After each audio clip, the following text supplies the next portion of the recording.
9 o'clock on my first morning as a city building inspector, Chief Teller pointed me at the woman reading a structural drawing upside down against the window light, said, "Stanton, you're with Rourke, God help you," and walked off. And Nell Rourke, without looking up from the drawing, said, "Try not to fall for me." Then she looked up, handed me a hard hat, and added the part I'd spend the whole spring learning was the truer half. Everyone they partner with me quits, transfers, or falls. The first two are easier. Trucks out back. We have a tower to fail. I want to be accurate about what I knew at 9:01 a.m. on day one, because the gap between it and the truth is the whole story. What I knew was the break room version, delivered to me twice before I'd even gotten a login. Nell Rourke was difficult. Brilliant, sure, best plans reader in the department could smell a shortcut through a finished wall, but impossible. 4 partners in 3 years, wrote up violations nobody else saw, fought closures everybody else signed, treated every developer in the city like a suspect and every colleague like a potential one. She'll write up the Vatican for egress. A guy named Halloran told me at the coffee machine, chuckling, and I chuckled back. New guy currency, and I want that chuckle on the record because I owe it a debt of shame. Here's what I didn't know at 9:01. I didn't know that in 11 days a 22-story residential tower called Lantern House was scheduled to receive its certificate of occupancy, with 300 families holding June 1st move-in dates. I didn't know that Nell Rourke had spent 4 months writing up that building, and that her write-ups kept dissolving, closed in the system overnight, marked resolved by re-inspections she'd never performed. I didn't know that her 4 partners hadn't quit on her. They'd been peeled off her, one by one, the moment they started seeing what she saw. And I didn't know that try not to fall for me wasn't flirtation or arrogance. It was a fire door. It had a second half she'd stopped saying out loud years ago, and I'd have to survive the whole war to hear it. What I did have, at 9:01, was the thing nobody in that office had bothered to read in my file. Before I took a city salary, I spent 9 years as a structural engineer at a firm big enough that you've stood in buildings, I calculated. I left. We'll get to why I left, it matters. But the point is, when Nell Rourke drives you to a tower and hands you a stack of concrete test reports in the parking lot and says, "Before we go in, you're the new eyes. Tell me what you see. No hints." She was administering a test she expected me to fail like the other 4. I read for 6 minutes. 28-day cylinder break reports, floors 9 through 14, Apex testing letterhead, everything stamped, everything passing. And I felt the old cold feeling come up my neck, the one from my last year at the firm, the one I'd left a whole career to stop ignoring, and I said, "These are fake." Nell Rourke went very still. "Say more. The scatter's wrong. Real concrete breaks are messy. Every batch has spread, weather, water, luck. These values are tidy. Same tidy, floor after floor. It's the same distribution, copy-pasted with the decimals nudged. 6 floors of concrete poured across a February cold snap, and not one bad cylinder, not one retest, all signed by the same tech, some of them. I checked the corner stamps again, logged on days that were city holidays. Whoever built these reports has never watched actual concrete fail. They wrote down what passing looks like, which means nobody knows what's actually holding up floors 9 through 14. I handed the stack back. "Who else has seen this?" And Nell Rourke looked at me for a long, careful moment, recalculating something I'd learn later, recalculating me, and then she smiled for the first time, a small, dangerous quarter-inch of a smile, and said, "Everyone, Leo. Everyone's seen it, you're just the first person in 4 months who read it." She put the truck in gear. Certificate of occupancy signs in 11 days. 300 families on June 1st. Welcome to the department. Try to keep up. And hey, she glanced over, dead level. I meant what I said this morning. People who stand next to me have a bad habit of getting moved. Don't get moved. My name is Leo Stanton. This is the story of 11 days, 1 tower, 2 generations of the same fight, and the work partner who warned me on day 1, for reasons 18 years older than either of our careers. Stay with me, because the concrete was only the first thing in Lantern House that wouldn't hold, and the file that explained all of it was in a fishing cabin 2 hours north, kept by a man who'd been waiting 18 years for somebody to knock. Lantern House itself was a beautiful liar. Glass skin, lobby like a hotel, sales banners with sunset renderings. And on the drive over, I got the rest of my orientation, Rourke style, delivered at speed between lane changes. Rules of the truck. 1. Everything gets written down at the moment it happens, not at the desk. Memory is an unshored trench, and people who trust it get buried standing up. Her father's line, I'd learn, one of dozens she carries without attribution, like tools worn smooth. Hold on. 2. We never say anything on a site we wouldn't say into a deposition microphone, because sooner or later, everything on my sites is a deposition microphone. 3. If anyone offers you anything, coffee counts, Leo, coffee counts. You decline in a complete sentence with the date in it. And 4. She pulled into the site gate and put the truck in park. If you ever decide I'm crazy, tell me to my face with a document in your hand. That's how I'll know you're worth keeping. Then she was out of the cab and badging the gate before I'd unbuckled, and a site super was already walking toward us rearranging his face, and I remember thinking, 4 partners didn't quit her. Nobody quits this. This is the best seat in the city. Something else happened to those 4, and I remember deciding, in the parking lot on day 1, to find out what. The super met us at the door with the specific cheerfulness of a man executing instructions. Floors 9 through 14, sealed for finish work, insurance thing, need 48 hours notice. Nell produced the statute that says a city inspector's notice is the badge. The super produced a phone call. The phone call produced a delay. And while we stood in that lobby being professionally stalled, I watched Nell Rourke work. And friends, the break room version died right there. She wasn't difficult. She was precise under conditions designed to make precision look like paranoia. She documented the refusal, time, name, statute cited, photographed the sealed elevator bank, noted 2 Finnish crew guys hand-troweling skim coat over a hairline in a 9th floor corridor column visible from the stairwell door, skim coat 9th floor, column C9, 3rd occurrence, previously photographed, and had us out the door in 19 minutes with everything on paper. In the truck, she said, every visit, they're readier. Somebody reads my reports the night I file them. Watch what happens to today's by tomorrow. By tomorrow, this had happened to today's. My first ever inspection entry as a city employee. The stall, the skim coat, C9, had been edited. Not deleted, edited, softened, access rescheduled per mutual agreement, the column note gone entirely. Edited under Chief Teller's credentials at 11:58 p.m. Nell pulled up 4 months of her Lantern House items on the screen between our desks and showed me the graveyard. 41 violations opened. 38 closed. Every closure between 11 p.m. and 2 a.m. Every one under the chief's login. Every one marked verified by reinspection on nights when she'd checked the vehicle logs, because of course she had. No city vehicle went anywhere near the site. Now the fun part, she said quietly, and showed me the department's own IT audit field, the one most inspectors never open.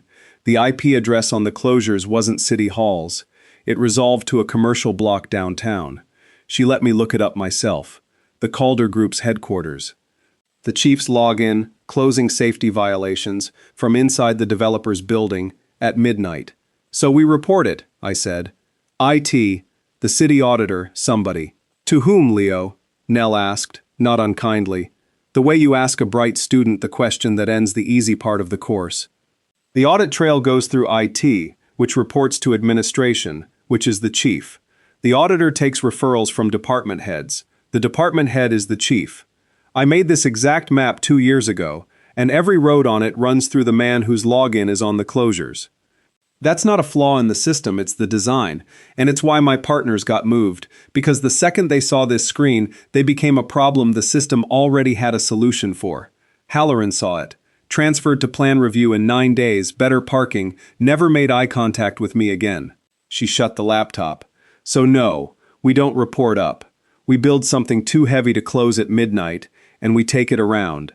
And for that I need real numbers from real concrete, which means I need Apex Testing's actual break sheets, or a core sample from C9, and I need them inside 11 days. Then she paused, and for the first time her voice changed key. Briefly, 1 bar. And you need to hear a story first. because the last time somebody built a case like this against Dominic Calder, it worked for exactly 9 days, and then it destroyed him. And I can't watch that twice. Watch what twice? Nell, who was the last person? Nell Rourke looked out the window toward the skyline where Lantern House stood glowing in its sales banner sunset, and said, "My father, Saturday you're meeting him. Bring waiters. He'll pretend it's about fishing for the first hour. Let him." Frank Rourke lives 2 hours north in a cabin on a trout river, and he is exactly what 18 years of exile does to a good inspector. Sharp as ever, careful as a burn victim, and organized. The cabin's back room, I'd learned by dusk, is a records archive with a wood stove. He did indeed pretend it was fishing for an hour. He checked my knots, which I understood was the real inspection, and then, at the kitchen table, over coffee and mugs older than me, Nell said, "Dad, tell him about the Marquette." And Frank Rourke looked at his daughter, then at me, and paid out the whole rope. 18 years ago, Frank was the department's senior structural inspector, and Dominic Calder was a hungry mid-sized developer with his first tower, the Marquette. Frank failed it. Concrete again. Understrength cores. A testing lab whose paperwork read like fiction. His words. And I felt Nell watching my face as her father independently described, from 18 years' distance, the exact tidy numbers disease I diagnosed in a parking lot on day 1. Frank red-tagged the Marquette 3 weeks before its certificate. 9 days later, the department received a complaint. An envelope of cash in Frank's truck photographed, a subcontractor swearing Frank had solicited it, an anonymous tip with impossible timing. The investigation took a month. The termination took a page. The blacklist took the rest of his career. The bribery charge never even went to trial. Insufficient evidence, which acquits you of nothing in a small industry. His wife's treatments were expensive. The house went, and here's the detail Nell had never told me, the one that explained day 1 down to its bones. The witness who testified that Frank had seemed off, money-wise, for months, the voice that made the frame credible, was Frank's own partner of 11 years. His best friend. Moved, 6 months later, to a plan review supervisor's office with better parking. The Marquette got its certificate from my replacement, Frank said, level as a foundation. 4 years on, a transfer slab cracked. Parking level, 2 a.m., nobody hurt, sealed settlement, gag orders all around. I know because the structural engineer they flew in to fix it quietly mailed me his report. No note, just the report. He got up, opened the back room and showed us the archive. Every file from the Marquette fight, preserved in labeled boxes. His core results, the fictional lab sheets, and the item that mattered most 18 years later, the name of the lab. Apex testing. Same lab, same fiction, and clipped to his old organizational chart, a photograph from a groundbreaking ceremony, Frank's red circle around a young man in the background holding an umbrella over Dominic Calder's head. "That's the one who moves the money and the people," Frank said. They called him Pete then, smiling Pete Van. Every corrupt job has a man like him. The developers stay clean, the chief stays clean, and Pete carries everything between them like a bee carries pollen. You want the machine, don't chase Calder. Calder's the brand. Follow the bee. Driving home in the dark, Nell was quiet a long time, and then she said, staring at the road, "Now you know what the line means. Try not to fall for me. My father fell for a partner, 11 years of trust, and that partner's testimony is why I did my homework in a cabin, and my mother's last year was about money. So I warn people at Hello Leo. I hand them the exit before they've hung up their coat. It's not a joke and it's not a flirt. It's the fire drill." Her hands stayed at 10 and 2. 4 partners took the exit. You read a fake break sheet in 6 minutes and asked who else had seen it. A mile of dark went by. Don't make me regret the 5th. Monday, 8 days out, we followed the bee, and the bee, being a bee, came to us. It started with the ordinance. Nell had found it 2 years ago and been waiting for a partner who could execute it. A dusty clause letting an inspector, upon documented irregularity in required materials testing, commission verification by an independent accredited laboratory, chargeable to the permit holder, no chief signature required, only 2 inspectors of record. 2. For 4 months she'd been one. Monday at 8 a.m. we filed it jointly. attached my 6-minute statistical analysis of the tidy numbers, now grown into a 9-page report with my old firm's letterhead habits all over it, and scheduled core sampling at Lantern House for Wednesday with a lab from out of county, chosen by Nell on one criterion: no city contracts, nothing to lose. By 10 a.m. the building read us loud and clear. The chief called Nell in for a workload conversation, and Nell, who narrates her chief meetings to me afterward with court reporter fidelity, it's one of the great perks of the partnership, gave me the transcript at lunch. Teller, avuncular, worried about her sustainability. A suggestion that the Lantern House file had become personal for her, said with a little pause, before personal that was doing a lot of freight. A reminder that the independent testing ordinance was budget sensitive and that expenditures could be reviewed. And then, at the end, the sentence Nell repeated twice to make sure I had it verbatim, because she'd recognized it the moment it left his mouth. You know, Nell, you're a talented inspector. It'd be a shame to watch history repeat itself. She'd looked at him for a long moment. The man had her father's file in a cabinet 40 feet from that desk, and said, "It's already repeating, Chief. I'm just changing how it ends," and walked out. A transfer order materialized for me an hour later. Plan review, effective Friday. Better suited to your engineering background. Better parking. And I want you to appreciate the craftsmanship.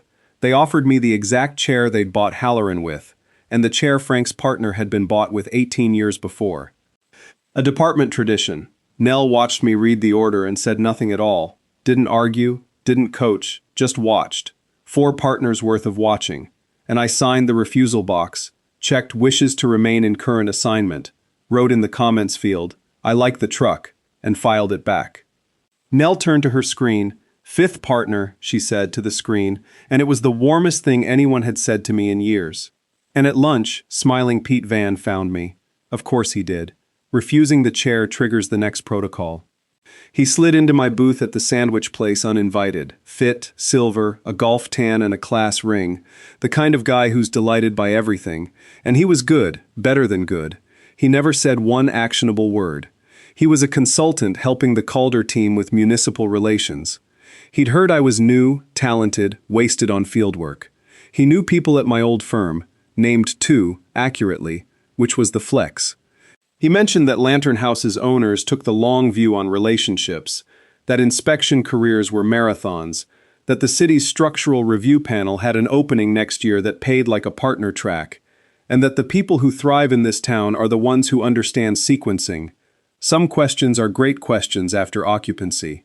He picked up my check, clapped my shoulder, and left a business card that said only PV Consulting and a cell number, and the whole thing took 9 minutes and would have sounded, to any review board, like networking.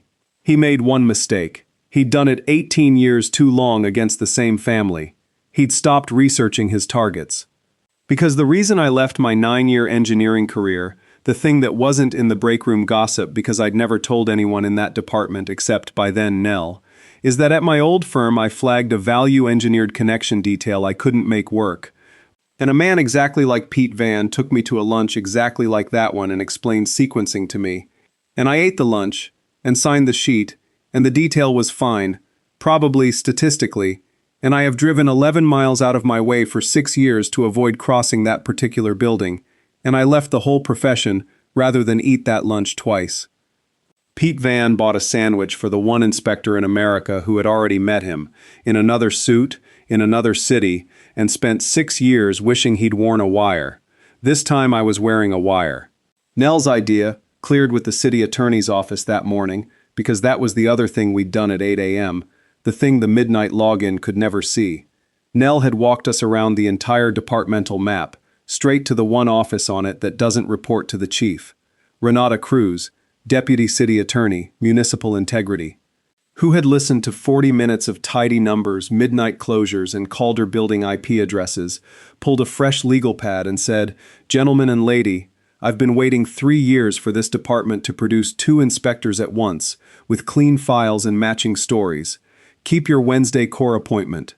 Log everything. And if anyone offers anything to anyone," she'd smiled like a filing cabinet locking. "I'd love to hear it in his own voice. Wednesday, the cores. But first I have to give you Tuesday evening, because Tuesday evening is when the stakes stopped being a spreadsheet, and also when Calder showed us what a developer's artillery actually looks like. The stakes first. Tuesday after work, I went back to Lantern House alone. Outside, public sidewalk, just looking, the way you check a patient's face after reading their chart. And the sales office was doing evening tours. Through the glass, I watched a family. Mom, dad, a girl maybe 7, riding a wheeled suitcase like a horse through the model unit, and the agent pointing up through the ceiling at everything above. I got close enough, holding my phone like a man waiting on a ride, to hear the girl ask which floor was theirs, and the mother said, 11, baby. Best sunrise in the building. 11. The middle of my tidy numbers. I stood on that sidewalk while a 7-year-old galloped a suitcase across a lobby that her whole family believed in. Above a question mark I could draw on a napkin, and every abstract thing about the case burned off at once. I didn't sleep much. I've since learned Nell has a version of this story too. Hers is a retired couple and a dog named Biscuit, 4th month of the fight, and she keeps the sales brochure they gave her in her truck's visor. She says, "For mornings the system wins on points." Then the artillery. Tuesday 9 p.m. the city's news site ran it. Red tape tower. Rogue inspectors stall 300 families' homes. Sources close to the project described a pattern of harassment inspections by a department employee with a documented history of conflict. 4 partners in 3 years, helpfully itemized, now joined by a new hire with an unexplained departure from private practice. My name, my departure. 6 years I'd told nobody but Nell, and there it was, sanded into innuendo, which answered the question of exactly how thorough Pete Van's file on me was, and made his sandwich shop mistake even sweeter in retrospect. The article quoted the chief expressing confidence in the project team, quoted Calder about housing our city instead of litigating it, and featured, as its emotional centerpiece, a June 1st family posed with moving boxes. Nell called me at 9:20. I expected fury. What I got was Nell Rourke at her most quietly lethal. Read it twice, Leo. It's beautiful. Do you see what he just did? He put the families between us and the building, human shields made of move-in dates. Which tells you what he's afraid of, which is the cores, which means, I could hear her smile, we're aiming right. File a records request for who gave the paper my personnel details, log it with crews tonight, and get some sleep. Tomorrow we drill 6 holes in his press release. They knew we were coming. The ordnance filing was public, so they'd prepared the site the way you'd prepare a crime scene for guests. Floors 9 through 14 suddenly unsealed, swept, lit. A Calder engineering liaison shadowing us with a phone held not quite at us. The super narrating for an audience we couldn't see. The liaison tried 3 plays before the first barrel spun. Play 1. Location approval. The project team has designated representative sampling locations, he said, offering a marked-up plan with 6 cores helpfully pre-selected in what I'd bet my license were the only competently poured bays on those floors. Nell accepted the plan gravely, thanked him, and handed it to me to file under exhibits. Play 2. Schedule. The crew's insurance certificates needed verification, a process he estimated at 4 hours. Nell produced the certificates, pre-verified through the city's own risk office at 6 a.m., because Nell Rourke has never once arrived anywhere with fewer than 2 copies of the answer. Play 3, the honest one. He simply stood in front of column C9. Physically. A grown man in a soft-shell vest, guarding a concrete column with his body, phone at his side, and Nell looked at him with something close to sympathy and said, "Sir, in about 4 minutes that column is going to tell everyone the truth whether you're touching it or not. You can be in the photo or out of it. The photo goes in a court file." He moved. People generally move, for Nell. None of it mattered anyway. Concrete doesn't attend meetings. The out-of-county crew drilled 4-inch cores at 6 locations Nell had selected months ago and defended like chess squares, C9 among them, skim coat and all. And I stood there watching the barrels come out, and friends, I could see it, before any lab, the way you see a bad apple in the first inch of the cut. Honeycombing, cold joints, aggregate that had been poured too cold and too fast and never vibrated right. 6 floors of February hurry wearing a spreadsheet's makeup. Nell photographed each core against the pour log, dates she'd cross-matched to weather records months ago. February nights well below any sane pour without heating measures the logs never mentioned.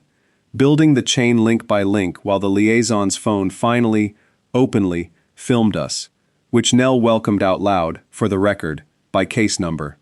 The lab's preliminary numbers landed Thursday night, floors 9 through 14 averaging a fraction of design strength, not falling down tomorrow.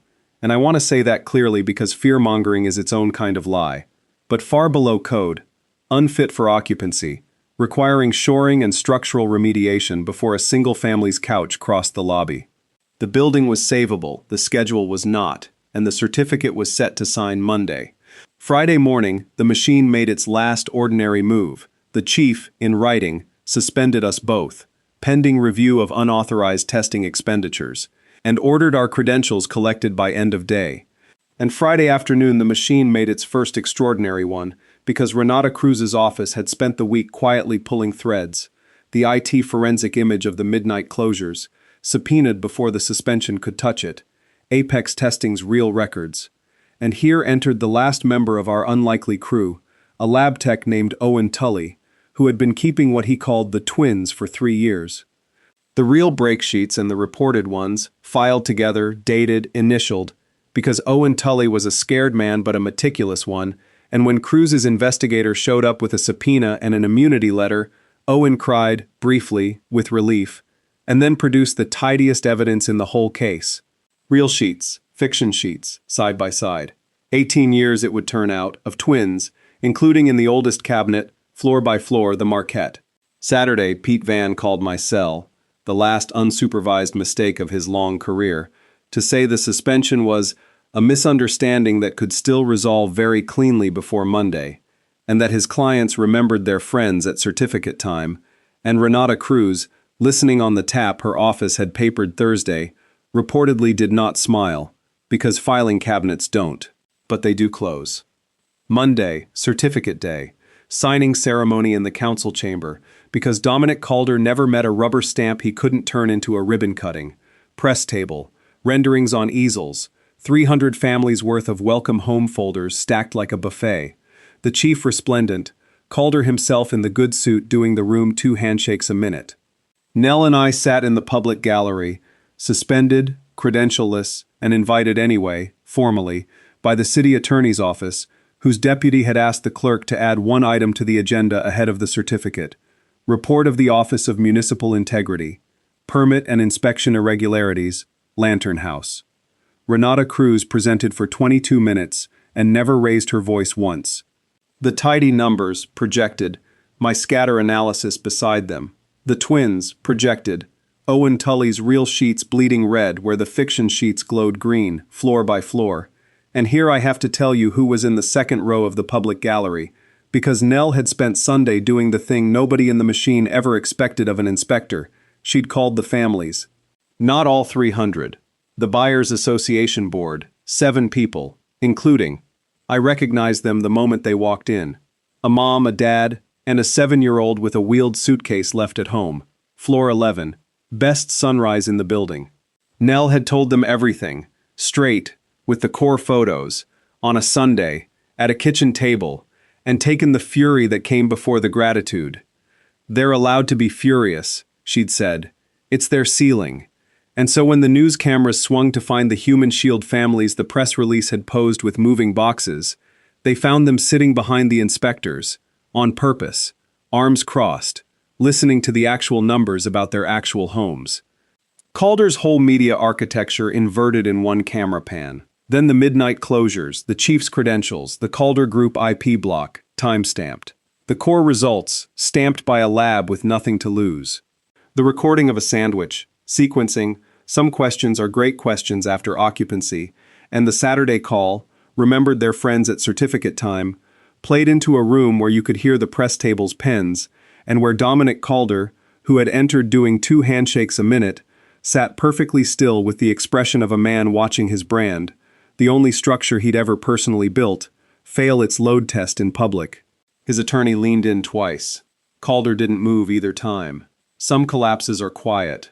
And then, because Cruz builds arcs like Nell reads plans, the last section, titled on its slide simply, Prior Instance 18 Years, the Marquette twins from Owen's oldest cabinet, the Sealed Settlements Engineers Report, And the personnel file of Inspector Frank Rourke, whose 18-year-old field findings, Cruz said, in the flattest, most devastating courtesy I have ever heard, are consistent with every document this office has now verified, and whose termination this office recommends the council refer for formal review and public correction of the record. The chamber did what chambers do: gavelled, adjourned, referred, erupted. The certificate did not sign. The chief's resignation landed Tuesday. The indictments, Calder, Van, the chief, two Apex principals, landed within the quarter, and Owen Tully's twins are, per the city attorney's office, the spine of the matter. Lantern House got its shoring, its remediation, its eventual honest certificate 11 months late, and the 300 families got letters, refunds, and, ultimately, a safe building, which, Nell keeps reminding everyone who tries to make the story about the villains, was the entire point. We didn't stop a tower, we finished one. Inspection is construction. Write that down, Leo. But the moment I actually carry from that Monday isn't the gavel, it's this. When Cruz put Frank Rourke's file on the screen, Nell went perfectly still beside me, 10 and 2 hands flat on her knees. And from the back of the gallery, where he'd been sitting since 8 in the morning in a jacket I'd last seen on a cabin hook, Frank Rourke stood up. He didn't say anything. Retired inspectors don't get the floor. He just stood, the way you stand for a verdict, or a flag, and one by one, I watched it travel. Half the row of old field guys around him, men who'd worked with him and voted with the silence 18 years ago, stood up too. And Nell Rourke, who warns everyone at hello, who hands out exits with the coffee, put her face in her hands in a public gallery and let her father watch her fall apart, safely, at last, in a room where the record was finally, formally, hers. The council's correction resolution passed the next month, unanimous. Frank framed it. It hangs in the cabin, over the wood stove, next to a photograph of a trout and a knot inspection I apparently passed. So, the line. You've been waiting, and you've earned it, and so had I. 2 weeks after certificate day that wasn't, reinstated, credentialed, and assigned, by the new interim chief, a woman with a clean file and a dry wit, right back to each other. The city, she said, is not in the habit of breaking up its only functioning unit. Nell and I were doing a final walk on a little 4-story rehab. Nothing wrong with it. A good building by good people. The kind of day that reminds you the job is mostly saying yes to honest work. Golden hour on the roof deck. Punch list, clear. And Nell Rourke, looking out at the skyline where Lantern House stood wrapped in honest scaffolding, said, without preamble, Day 1, the line. You want to know the second half? There's a second half? There's always a second half. It's why the first half sounds wrong. It's a door with one hinge. She kept her eyes on the skyline. This was, I understood, the hardest inspection of her career. My mother used to say it to my father. Every morning, 40 years, out the door with his thermos. Try not to fall for me. And he'd finish it, every single time, same 4 words back. And after everything, the frame, the firing, the money, all of it, he still finished it, every morning, to her chair, after. It's not a warning, Leo. It never was. It's the first half of a promise, and I've been handing people the warning half for years, because the promise half doesn't survive being said to the wrong person, and I've watched what betting wrong costs. 11 years of partnership, 18 years of a good man's name. She turned around, 10 and 2 hands at her sides, no armor, no exit, the whole file open. You read the fake sheets in 6 minutes. You turned down the chair. You wore the wire to your own worst memory. So I'm going to say the whole thing once, and you can quit, transfer, or one breath. Leo, try not to fall for me. Before I fall for you, I said. 4 words. I'd know that construction anywhere. I'd been reverse engineering it since day 1.